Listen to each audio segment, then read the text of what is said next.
ही माणसं सोड, आपण येत असलेली माणसं ही निदान आपण मोजली देखील नाहीत. त्याच्यामुळे कोण येतंय कोण जातंय हे जर समजा आपल्याला या गोष्टींचा थांगपत्ता लागणार नसेल तर आज करोना आहे, उद्या अजून काहीतरी असेल. हे दुष्टचक्र न थांबणार आहे. आपण या सगळ्या गोष्टींना वेळीच बंधनं घालत नाही आहोत. कोणी येतंय कोणी जातंय आणि त्या सगळ्या ह्याच्यामध्ये महाराष्ट्रामधला नागरिक हा घरामध्ये अडकून पडतोय.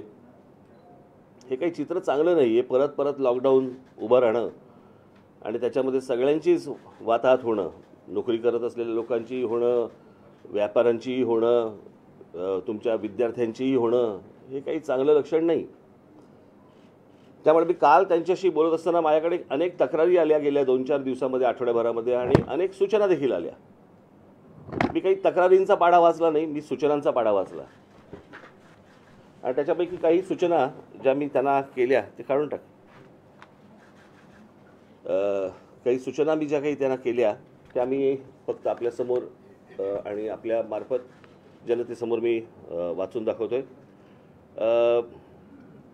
पहिला विषय होता उत्पादनाबाबत, की ज्या स्मॉल स्केल इंडस्ट्रीज आहेत, मोठ्या तर उद्योग कारखाने मोठे आहेतच, त्यांना परवडू शकतं, परंतु जे छोटे व्यापारी आहेत, छोटे कारखानदार आहेत, त्यांना उत्पादन चालू ठेवायला सांगितलेलं आहे, पण विक्री करायची नाही म्हणून सांगितलं आहे.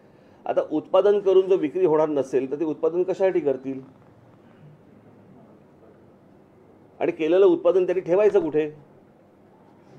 आणि म्हणून मी त्यांना सांगितलं की आठवड्यातून ही जी दुकानं आहेत जिथे विक्री होऊ शकते, हे आठवड्यातून किमान 2 ते 3 दिवस ही तुम्ही किमान उघडी ठेवली पाहिजेत.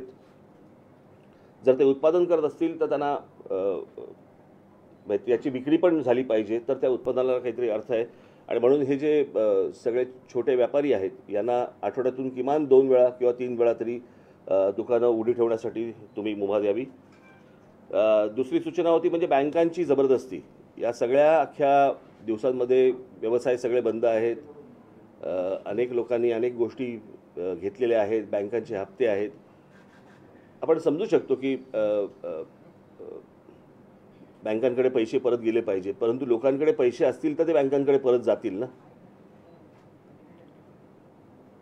आणि त्याच्यामुळे सर्व ह्या ज्या काही बँका आहेत या सर्व बँकांशी राज्य सरकारने बोलून घ्यावं की ही जी कारण अनेक ठिकाणी आपल्याला असं दिसून येतं की हे सक्तीने वसूल केले जात आहेत. तर आता हे 30 मला असं वाटतं एप्रिलपर्यंत आहे ना, हे 30 एप्रिलपर्यंत आहे. तोपर्यंत लोकांनी काय करायचं, हप्ते कसे भरायचे, तर त्याबाबत तुम्ही बँकांना सूचना द्यावीत. तिसरा विषय होता वीज बिलासंदर्भामध्ये, की सरसकट लॉकडाऊन काळात वीज बिल माफ करणे.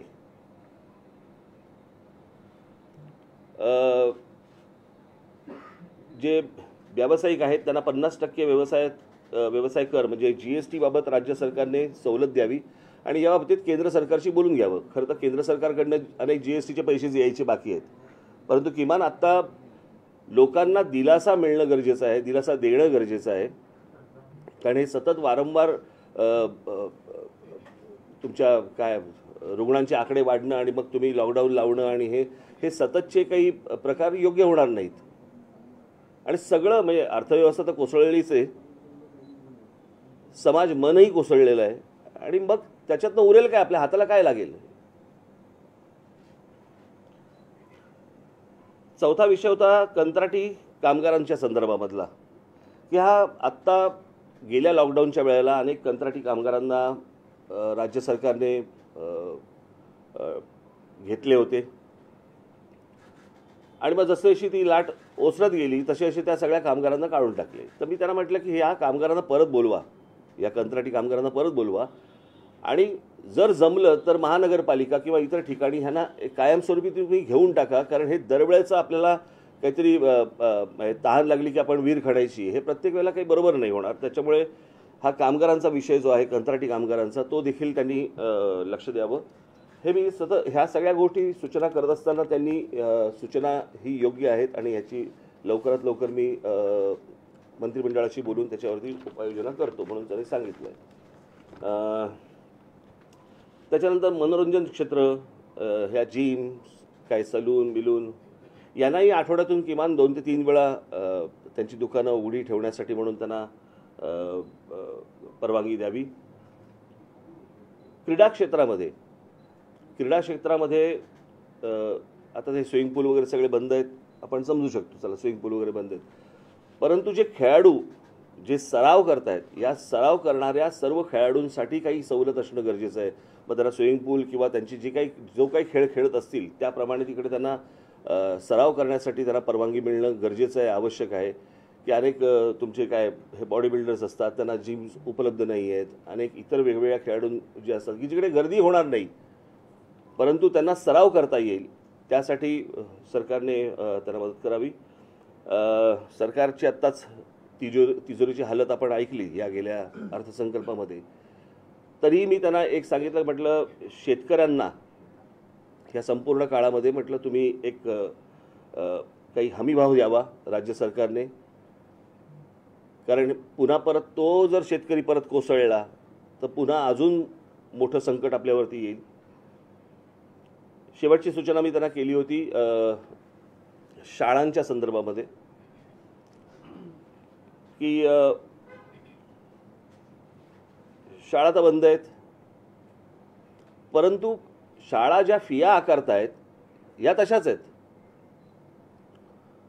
आणि जर समजा या शाळांना सांगितलं गेलं नाही की तुमच्या फिया आत्ता तुम्ही घेऊ नका किंवा काही अर्ध्या घ्या किंवा काही, एक तर मुलांची वर्षाच्या वर्ष 1.5 वर्ष फुकट गेलेलं आहे.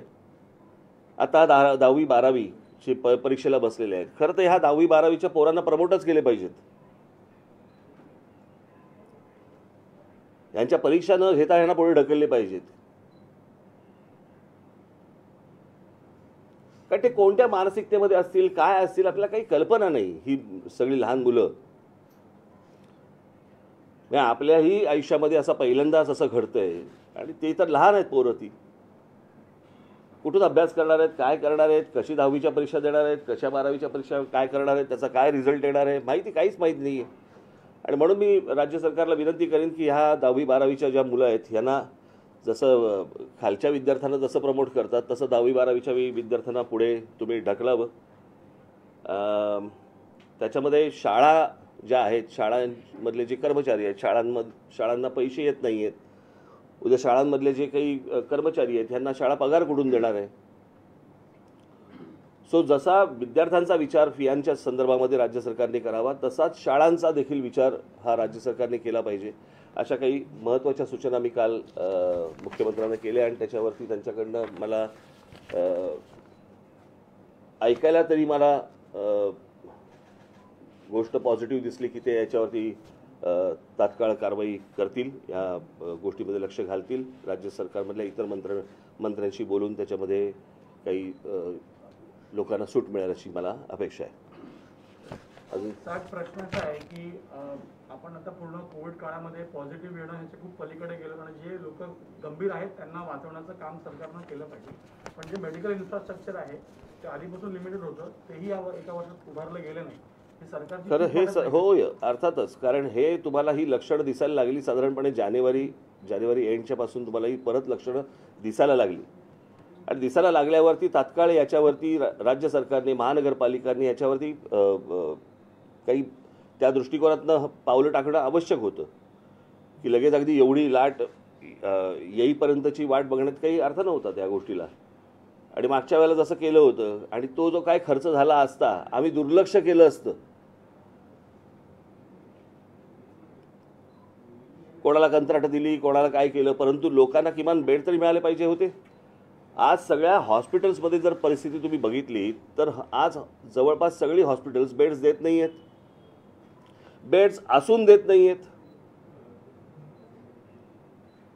जर कोणी कोविड पेशंट गेला, म्हणजे मी आत्ताच माहिती घेत होतो की अनेक ठिकाणी हॉस्पिटलमध्ये गेलेले पेशंट हे एकेका हॉस्पिटलमध्ये 2-3 दगावले की बेड्स मिळाले नाहीत म्हणून. आणि हॉस्पिटलकडे बेड्स असताना जर समजा ते युटिलाइज होत नसतील, जर ते वापरले जात नसतील, मग ही हॉस्पिटल करायची काय? एक तर ही महानगरपालिकांच्या जमिनींवरती उभी आहेत, महानगरपालिकांचं पाणी, वीज, राज्य सरकारच्या सगळ्या सवलती यांना सगळ्या गोष्टींच्या मिळत असतात. आणि त्याच्यानंतर जर ज्या वेळेला तुम्हाला राज्यावरती ज्या वेळेला संकट येतं त्यावेळेला ह्यानी हात पुढे नको करायला. मला तिकडे ठाण्याच्या एका कुठचं अपोलो हॉस्पिटल का काहीतरी तिकडे ग्लोबल हॉस्पिटल तिकडे किती बेड्स दाखवत आहेत? 1000 बेड्स आहेत दाखवत आहेत. आणि कोणी गेलं तर म्हणतात की तिकडे बेड्स नाही आहेत आणि 200-250 बेड्स रिकामे आहेत. मग तर विचारपूस केली तर कळतं मग आमदार फोन करतात त्यांना बेड द्यायला लागतात, नगरसेवक फोन करतात त्यांना बेड द्यायला लागतात. अरे ह्याला काय अर्थ आहे? म्हणजे जो सर्वसामान्य नागरिक जो तिकडे जाणार तिथे तो म्हणणार की बाबा मला ताप आलाय, मला आता तुम्हाला बरं वाटत नाहीये, म्हणजे त्याला बेड नाही मिळणार.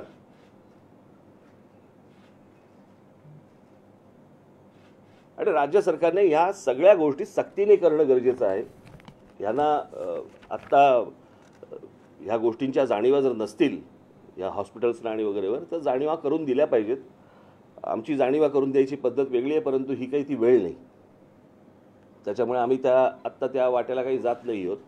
परंतु जे हॉस्पिटलचे जे कोणी बघणारे लोक असतील त्यांनी या गोष्टींचा नीट गांभीर्याने विचार करणं आवश्यक आहे. सर, तुम्ही एक महत्त्वाचा मुद्दा सांगितला, 10वी आणि 12वीच्या विद्यार्थ्यांना सरसकट वर्गोन्नती देण्यात येईल, तसं आजपर्यंत दिली. पण याच्यामध्ये मुद्दा असं झाला, पालक संभ्रमामध्ये आहेत, कारण त्यांनी मुलांची तयारी 1.5 वर्षाच्या याच्यामध्ये प्रायव्हेट ट्युशन्स खर्च करून त्यांना जास्ती तयारी करून घेतली होती. नाही बघा, आता थोडंसं होतं याच्यामध्ये. तुम्हाला आखुडशिंगी, बहुदुधी, कमी चारा खाणारी गाय अशी कधीच मिळत नाही. तुम्हाला कुठेतरी काहीतरी गोष्टींवरती थांबावंच लागतं. म्हणजे तुम्ही ट्युशन्स क्लासेसला दिलेल्या फिया बघायच्या आहेत का? उद्या तुमच्या डोक्यावर मुलांच्या मनावरती झालेल्या परिणामामुळे जर समजा कमी मार्क पडले तर त्याच्यानंतर परत बोंबलायचं. काहीतरी एक गोष्ट आपण बघितली पाहिजे ना. गेल्या वर्षभरात आपण काही शिकलो नाही असं वाटतं आपल्याला. राज्य सरकारने जी परिस्थिती गेल्या वेळेला होती, राज्य सरकार सुद्धा पूर्ण विसरलं की कोविड पुन्हा येऊ शकतो. नाही, नुसतं हा एकट्या राज्य सरकारवरती पण बोलून चालणार नाही. हा देशाचा विषय आहे. आज लाट इकडे आहे, उद्या लाट दुसरीकडे येईल, परवा लाट तिसरीकडे येईल, काही सांगता येत नाही. मला असं वाटतं की या आरोग्य या विषयावरती राज्य सरकारांनी सर्व आणि केंद्र सरकारने गांभीर्याने विचार करणं गरजेचं आहे की त्याच्यासाठीचं बजेटमधली तरतूद जी आहे ही देखील मोठ्या प्रमाणावरती येणं आवश्यक आहे. सर, कोविड वॅक्सिनेशन केंद्र सरकार म्हणते की महाराष्ट्र, पंजाबमध्ये मोठ्या प्रमाणात कोविड पेशंटची संख्या वाढते, पण इतर राज्यांसंदर्भात काही होताना दिसत नाही. मी मगाशी बोललो तो विषय, मी सुरुवातच त्याने केली. साहेब, कोविड वॅक्सिनेशनचं जर बघितलं गेलं आता देशामध्ये फक्त कोविशिल्ड आणि कोवॅक्सिनच आहे. मॉडर्ना, फायझर सारख्या ज्या इम्पॉर्टंट वॅक्सिन्स आहेत त्याला ट्रायल कम्प्लीट झालेलं आहे, त्यांना केंद्र सरकार परवानगी देत नाही. आता तर वॅक्सिनेशन वाढवलं पाहिजे तर यांना परवानगी नाही दिली पाहिजे. ते मला इतक्या टेक्निकल गोष्टीमध्ये मला काही कल्पना नाही की केंद्र सरकारने का नाही म्हटलंय आणि बाकीच्यांना का हो म्हटलंय, मला याची कल्पना नाही. परंतु वॅक्सिनेशनची प्रोसेस वाढवणं मोठ्या प्रमाणावरती करणं ही आवश्यक आहे, यामध्ये काही दुमत नाही. आणि त्याला वयाचं बंधन नसावं वॅक्सिनेशनसाठी, हेही मला असं वाटतं गरजेचं आहे. हो, त्यांच्या तर परीक्षा किती वेळा पुढे ढकलल्या.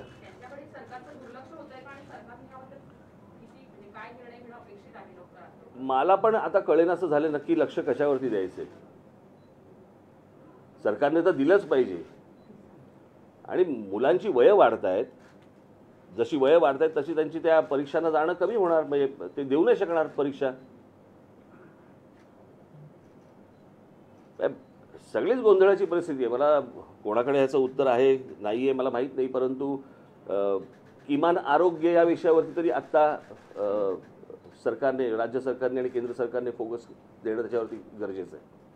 सर, कंत्राटी कामगारांना काढलं गेलं आणि त्यावेळेस तुमच्या पक्षाकडनंही आंदोलनं केली गेली होती, त्यांच्यावर गुन्हे दाखल केले गेले होते. तर सरकारला ॲडवाइसच बरोबर मिळत नाही आहे, कारण त्यांना वाटतं होतं दुसरी लाट येणार नाही यासाठी सगळं केलं गेलं, प्रिपरेशन नव्हतं. आपल्याला दिसतंय त्याप्रमाणे प्रिपरेशन दिसत नाही आहे. आता ते ॲडवायझर कोण आहेत आणि किती आहेत आपल्याला काही याची कल्पना नाही. परंतु जमिनीवरती आपल्याला दिसताना या गोष्टींची तयारी नाही हे आपल्याला दिसतंय. अनिल देशमुख ने इस्तीफा दे दिया, आपको लगता है कि सीबीआई का ऑर्डर आया तो उसके बाद हड़बड़ी में सरकार एक्शन में आ? कसं आहे, अनिल देशमुख त्या दिवशीची पत्रकार परिषद जर समजा तुम्ही माझी नीट ऐकली असेल किंवा तुम्ही जर आला होतात की नाही मला कल्पना नाही, किंवा पाहिली असेल, तर माझ्यासाठी अनिल देशमुख हा महत्त्वाचा विषयच नव्हता.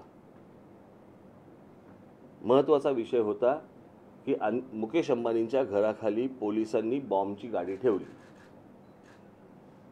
त्याची चौकशी होणार आहे का? उद्याने राजीनामा दिला, चौकशी सुरू झाली, मग नंतर तुम्ही विसरून गेलात, तुमच्या बातम्या बंद झाल्या, मग लोकांनी सगळ्याच विसरून जाणार. विषय तो नाही आहे. विषय हा आहे की ती बॉम्बची गाडी पोलिसांनी ठेवली, ती कोणाच्या सांगण्यावरून ठेवली. मी त्या दिवशी म्हटलं की पोलीस कोणीतरी सांगितल्याशिवाय अशा प्रकारचं कृत्य करणार नाहीत. त्याच्यामुळे चौकशी ही अनिल देशमुखांची तर होईलच, पण चौकशी ती झाली पाहिजे की बॉम्बची गाडी ठेवली कोणी, जिलेटिन असलेली गाडी ठेवली कोणी.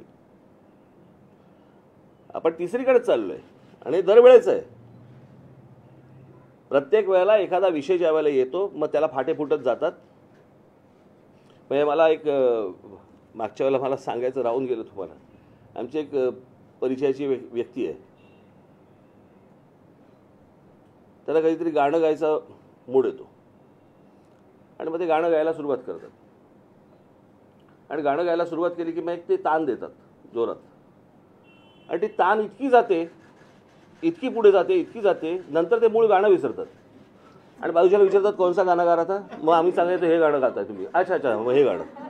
कळलं का? ते तुमचं सगळं असं चालू आहे सगळं आत्ता, की मूळ विषय कुठचा निघतो तो नंतर कुठेतरी भरकडत भलतीकडेच जातो. आणि कशापासून सुरुवात झाली या गोष्टींची हे आपण बघतच नाही होत. इसके पहले भी कई केसों में हमने देखा, जैसे सुशांत का हो या आरूषि का केस हो, कई सारे केस में ऐसा ही हुआ, मुद्दा पटक गया. आपको लगता है कि एक केस में ये मुद्दा पूरा पटक गया है और जो क्या हुआ था, किसने म्हणजे सुशांतच्या केसमध्ये बिचारता सुशांतने आत्महत्या केली आणि जेलमध्ये गेला अर्णव. आता कशाचा कशाला काही संबंध आहे का मला जरा सांगा. हे तसंच झालं, ही वेगळी ताण लावलीत ना तुम्ही, त्याच्यामुळे मूळ मुद्दा गेला. पण एनआयए म्हणते की तपास योग्य दिशेला आहे. आता हत्येचा आणि ह्या स्फोटकं ठेवण्याचं प्रकरण बाहेर येण्याशी मतलब आहे, बाहेर यावं.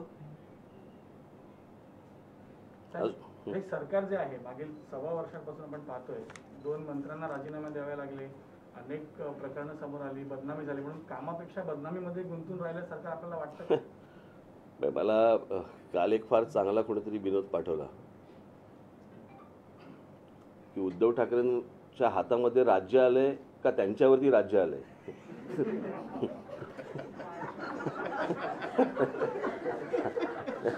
हातामध्ये राज्य आलंय का त्यांच्यावरती राज्य आलंय.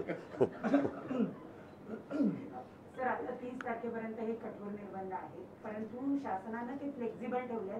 वाटलं तर ते कदाचित मध्ये कडक करू शकतात किंवा त्याच्यात काही शिथिलता आणू शकतात. जर याच्यापेक्षा निर्बंध कठोर झाले तर तुम्ही दिलेला पाठिंबा काढून घेणार या कठोर निर्बंधांना? नाही, मला कळलं नाही सर. 30 एप्रिलपर्यंत हे सगळे नियम लागू आहेत, पण शासनानं हे नियम फ्लेक्झिबल ठेवले आहेत. त्यांना वाटलं तर ते याच्यापेक्षा कठोर करू शकतात. मागच्या वेळेला जेव्हा लॉकडाऊन झाला त्यावेळेला लोकांनी हा लॉकडाऊन अंदाज नाही आला, परंतु पोलीस आणि इतर सगळ्या गोष्टींच्या सक्तीनंतर तो बराचसा पाळला गेला, बऱ्यापैकी पाळला गेला. आत्ता लोकांना या सगळ्या गोष्टींची नीट जाणीव झाली की हे जर समजा पाळलं नाही गेलं, पुन्हा कठोर जर समजा लॉकडाऊन आला तर अजून आपल्याला त्रास होईल. त्याच्यामुळे सर्वच जण नीट लॉकडाऊन पाळतील अशी मला तरी आता आशा वाटते.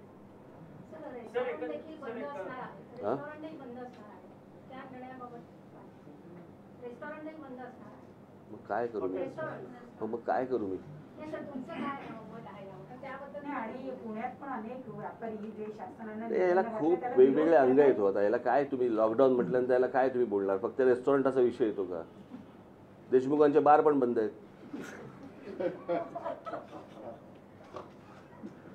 सर, गृहमंत्री अनिल देशमुखांचं डिफेंड करायला शरद पवार साहेब समोर येतात, 2दा पत्रकार परिषदा घेतात त्यांच्या संदर्भातल्या, आणि आता पुन्हा त्यांना आता राजीनामा द्यावा लागतो नैतिकतेच्या मुद्द्यावरून. त्यांची नैतिकता उशिरा सुचली आहे का, आणि एकंदरीत शरद पवारांचं हे अपयश आहे? कसलं अपयश याच्यामध्ये? त्यांनी राजीनामा दिला तसं नाही. कसं आहे, या सगळ्या याच्यामध्ये तुम्ही थोडासा वेळ देणं पण गरजेचं आहे की एक काय तो कोण कमिशनर होता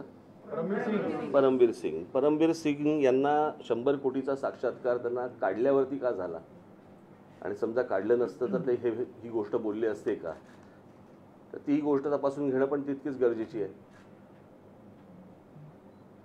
पण ते जे बोलले की तुम्ही बारमध्ये आणि रेस्टॉरंटमध्ये जाऊन तुम्ही पैसे गोळा करा लांछनास्पद आहे.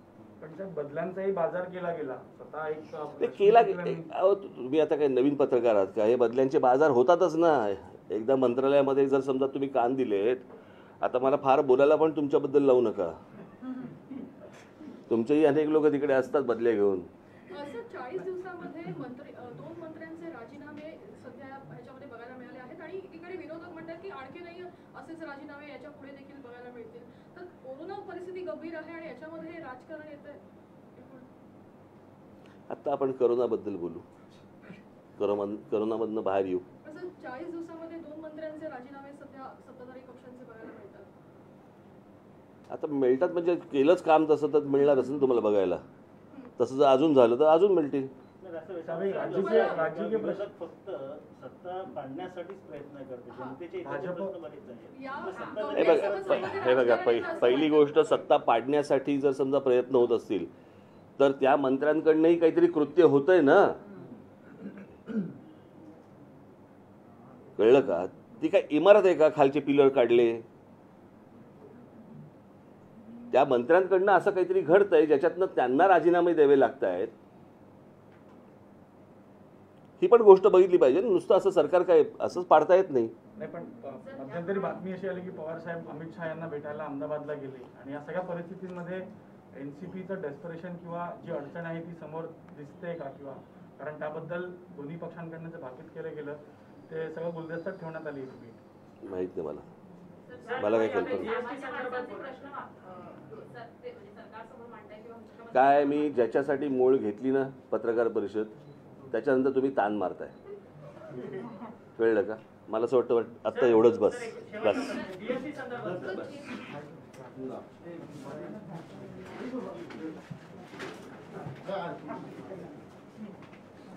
प्रणाली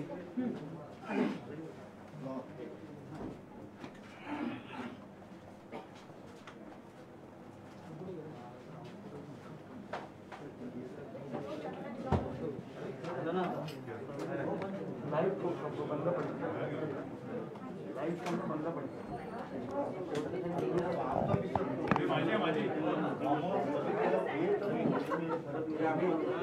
आमचं बांधले झालेत ना काय झालं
यह हत्या नजीबुल्लाह निवासी राबोडी जनपद ठाणे महाराष्ट्र जो एनसीपी का नेता कौंसत कॉरपोरेटर है के कहने पर सुपारी देने पर किया गया था। इस हत्या के एवज में मुझे 2 लाख रुपया मिलना था। ओसामा ने नजीबुल्लाह से कितने रुपए में डील किया था मुझे पता नहीं है। एफआईआर में शक नजीबुल्लाह पर किया गया था। ही अशी सत्ताधाऱ्यांची ही माणसं दिवसाढवळ्या खून करतायत। याच नजीबुल्लाहचं नाव हे सूरज परमार ज्यांनी आत्महत्या केली होती, एक बिल्डर होते, त्यांनी आत्महत्या केली होती। त्या आत्महत्या केलेल्या त्यांच्या मृत्यू जे काही पत्र त्यांनी लिहिलं होतं आत्महत्या करतानाचं, त्याच्यामध्ये देखील या नजीबुल्लाहचं नाव होतं आणि त्याच्यानंतर ही केस देखील रफादफा झाली। त्याच्यानंतर पुढे काही झालं नाही। आता पुन्हा या नजीबुल्लाहचं नाव आलेलं आहे। मला राज्य सरकार काय करतं याच्यावरती मी वाट पाहतोच आहे, परंतु या संदर्भामध्ये मी लवकरच माननीय शरद पवार साहेब यांची मी भेट घेणार आहे की अशी जर मंडळी यांना पक्षामध्ये सांभाळायची असतील तर मला असं वाटतं की दुसऱ्यांचे पण हात काय बांधलेले नसतात आणि मग या सगळ्या गोष्टींना जर खुनाने उत्तर खुनाने अशा जर गोष्टी महाराष्ट्रामध्ये सुरू झाल्या, सुसंस्कृत महाराष्ट्रात सुरू झाल्या, तर हे काही चित्र चांगलं दिसणार नाही आणि म्हणून या गोष्टींना वेळीच आवर घालणं आवश्यक आहे। नजीबुल्लाह या त्यांचा जो कोण नेता असेल एनसीपीचा, याच्यावरती कारवाई होणं गरजेचं आहे, अरेस्ट होणं गरजेचं आहे आणि त्याला शिक्षा होणं गरजेचं आहे आणि याच्यासाठी मी लवकरच त्यांची पवारसाहेबांची मी भेट घेणार आहे। धन्यवाद। बस